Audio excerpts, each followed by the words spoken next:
We know that Microsoft has closed their deal for Activision Blizzard King, and they're going to be doing some pretty cool things with that. I'm excited to see what they're going to be able to do. I know there is a good amount of salty gamers out there in the world that clearly aren't as excited.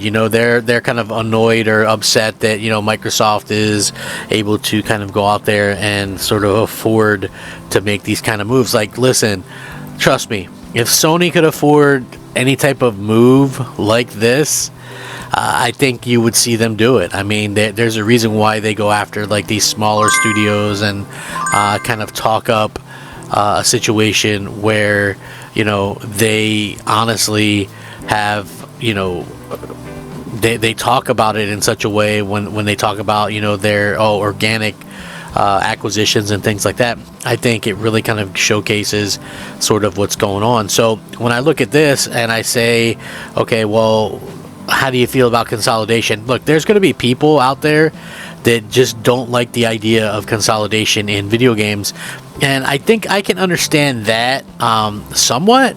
But I also think that it doesn't really make sense in some ideas, because for me personally anyway, like when you see that that Microsoft is doing what they're doing, they managed to keep Call of Duty on every platform and even add to like Nintendo and stuff like that. But then you also can look at something very interesting, like what their next target could possibly be and why. Like, they very, very, very openly kind of targeted Sega, and Sega has turned them down. But what's interesting is Sega hasn't like totally turned them down outright. And there's ongoing rumors despite that and leaked data from potential suitors. Sega isn't currently looking for a buyer, according to the company's COO. In fact, Sega is expanding and looking at possible acquisitions itself. Even so, Sega is quote-unquote honored that so many other companies want to acquire the Sonic the Hedgehog publisher.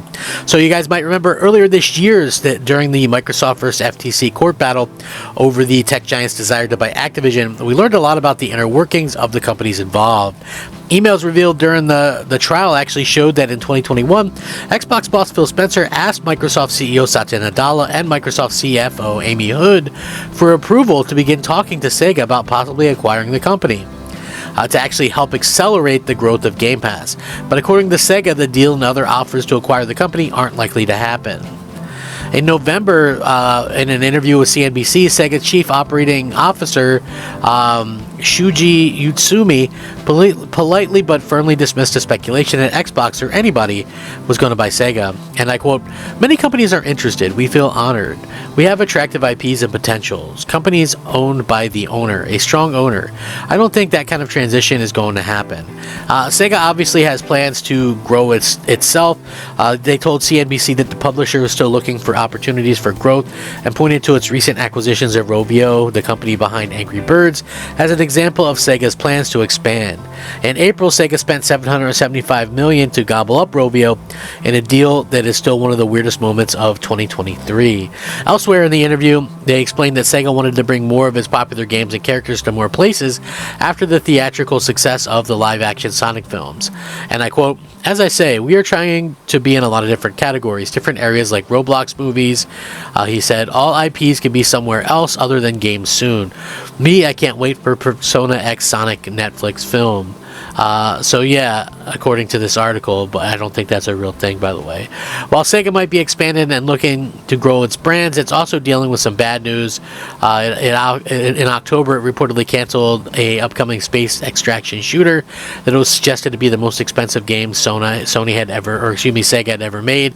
It was also recently accused of threatening layoffs in retaliation over unionization efforts. But what's interesting is the wording that we keep seeing from this is no plans to sell anytime soon.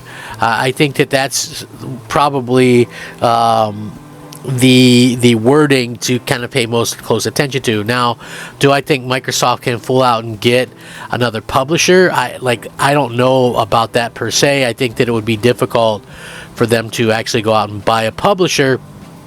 But I do think that they are going to obviously go out there and pick up other studios and things like that. Reason being is, I know what some people might go, well, don't what they have is enough. I still think you need more exclusive content when it comes to your platform, your console, and Game Pass, right? Like, I think it's great. Sega wouldn't necessarily fill that void, because in the leaked documents it was pretty much well established that Sega was planning on, they were keeping, even if they had bought Sega, they were planning to keep Sega multi-platform. So I think that is where we see kind of the difference between, you know, that and this. I think that Microsoft will pick up some more studios, but I think the studios that they in fact pick up will be more geared towards you know, putting out the ability to put out exclusive content and things like that.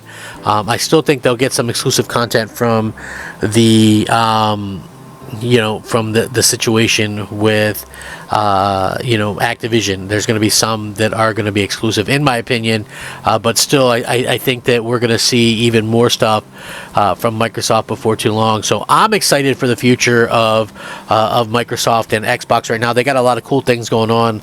To name a few, the Killer Instinct's 10th anniversary stream is later this month. They're talking about, you know, bringing back classic Activision IP. There's releases. There's, you know, the Game Awards where Microsoft might be showcasing something. There's rumors that they might showcase something. You know, so yeah, hopefully we kind of get an idea of that and understand sort of what's going on with the future of Xbox. Obviously, Microsoft has a lot of positives going on for itself right now, and that is a very exciting thing, in my opinion. So I would love to see them continue to do these types of things and kind of reinvent themselves. It's not necessarily, hey, go buy the biggest companies, you know, gobble up all the companies and things like that. I don't think that that's necessarily like the way, but I think that it is a thing that, you know, obviously if you're trying to build up what's going on, you know, with the platform and how you're gaming and stuff, you need to be able to do that. So I think, you know, because you're clearly pushing, you know, Game Pass, and for Game Pass to be successful, you need to have games that people are really interested in. And I think Call of Duty helps do that, but I think, you know, if you could have nabbed something like a Sega, you would have been able to, you know, get something even better from like the Japanese market and things like that. So I think, yeah, we'll probably see, you know, something like that happen before too long. Anyway, you know, I'm very curious to hear what everybody else says. Who would you like to see Microsoft target? Do you want to see them not target anybody? Do you want to see them target, you know, a Sega? Would you like to see them target somebody else? I'm very curious. It really kind of one of those things that obviously kind of happens before too long. So thanks for watching. I'm Crap Gamer. This has been Crap Gamer Reviews. If you guys enjoy the content, please leave a like. And if you guys like, you might as well subscribe, because that would be pretty kick-ass as well. Rack 'em up. I'm Crap Gamer. Crap Gamer out.